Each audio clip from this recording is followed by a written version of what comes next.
Thank you so much for inviting me to speak at the conference. And it's a real privilege to be part of this important conference today and to bring solidarity from the Hazards Campaign and Greater Manchester Hazard Centre. From the beginning of the pandemic, COVID-19 has been centred in workplace health and safety. And as the terrifying and deadly tentacles of COVID-19 struck us in our homes, in our communities and in our workplaces, thousands died. And many more have been left with chronic ill health and disabilities. And it would be remiss of me not to mention the heroic role of trade unions and their safety reps throughout the pandemic, and to place on record our thanks to you in keeping workers safe and in many cases keeping them alive.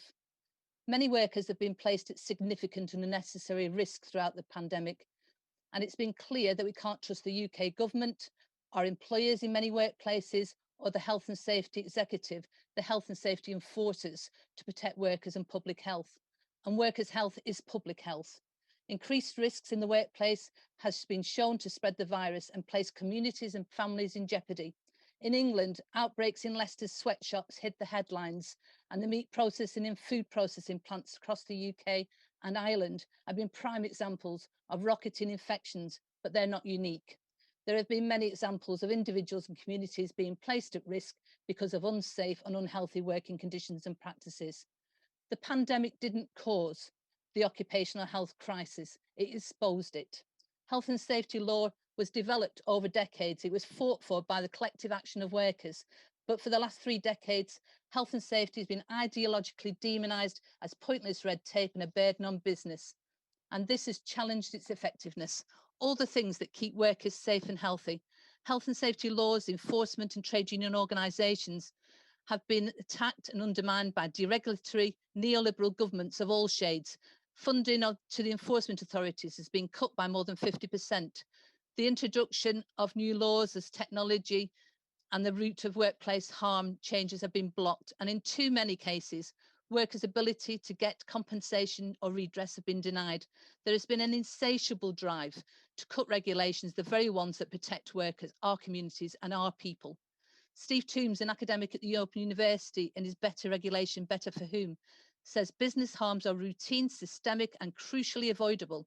They are a form of violence so widespread they're being called social murder because they put communities, consumers and workers in a position that they inevitably meet a too early and unnatural death. And that is just the case throughout this pandemic.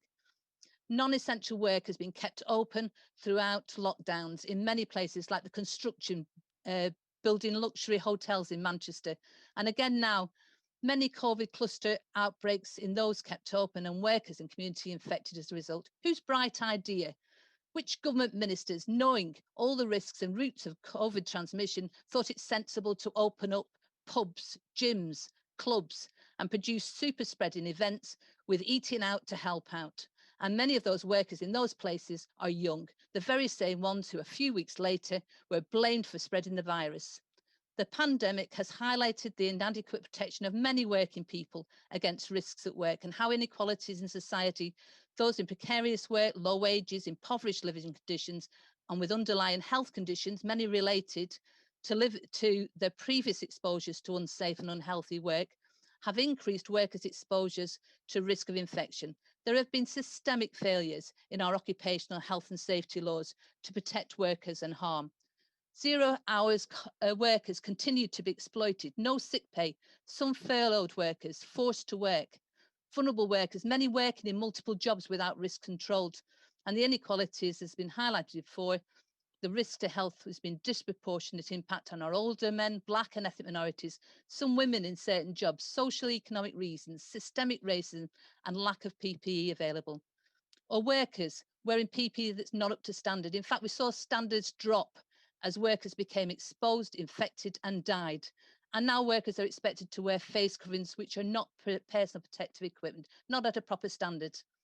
Schools, hospital, buses, universities are all workplaces, but treated as something else where risks do not need to be controlled.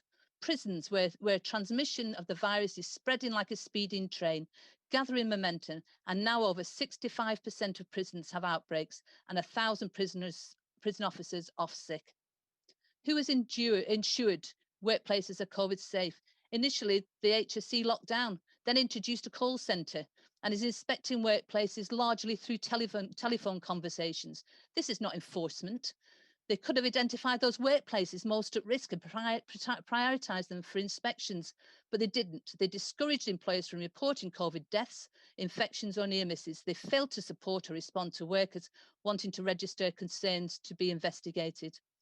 And early public health advice concentrated on increased hygiene and better cleaning and giving space, which incidentally is still being which was changed to 1 metre, was being changed to 1 metre as the aerosol risk information began to gather momentum internationally. Much of the government guidance still hasn't been updated to catch up with the aerosol transmission risks and the need for ventilation and improved standards of PPE. We know that we need a Swiss cheese approach to controlling the risks, at least until transmission risks are low in our communities and workplaces. The care workers exposed to the virus with no personal protective equipment available, or taxi or bus drivers, food delivery workers, health workers, cleaners, teachers, postal or transport workers. They're not the ones that could work from home, and many have been abandoned to life-threatening fate, and one that many have sadly lost, and for most one that wasn't even thought important enough to count.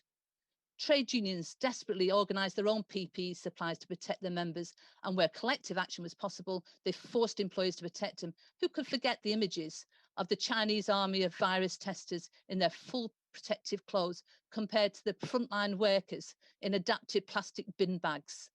And the deaths of our loved ones in care homes is unforgivable, given that many were exposed because the government failed to implement strict infection controls, provide testing, PPE, and encouraged infected residents to return to care homes. And many of those that have died weren't recorded as COVID deaths because they weren't tested. We've seen many clusters of cases of workers over recent months. Most don't hit the headlines until dozens of workers have been affected. Some sadly died across all our nations. The failure isn't just in England, although theirs is monumental.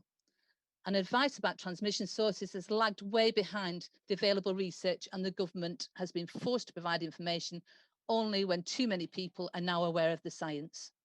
The UK government's priority was always business first, profits before people, business and Brexit before health.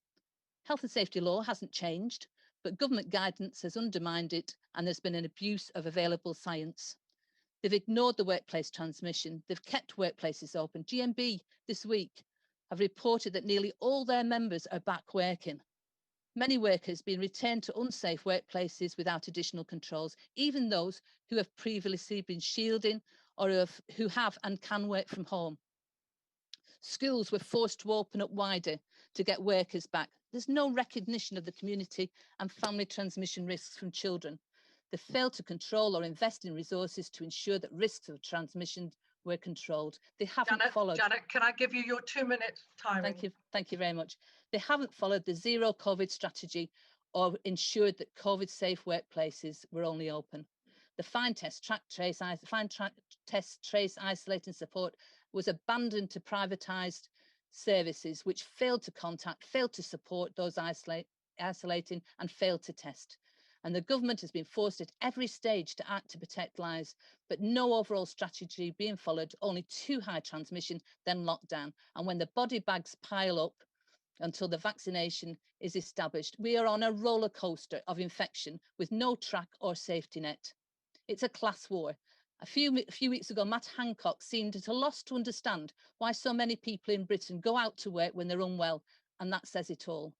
Workers on precarious contracts, unable to earn enough when they work and when they don't work, and at risk of being dismissed and not paid sick pay, losing livelihoods and losing their homes. The Hazards Campaign timeline lays bare the lies to deceit and ineptitude of this government. Can I give you a 1 minute warning, Janet? Winding up. You can, certainly. Thank you. Belligerent path of privatisation and giving away millions to their mates, which resulted in failed PPE.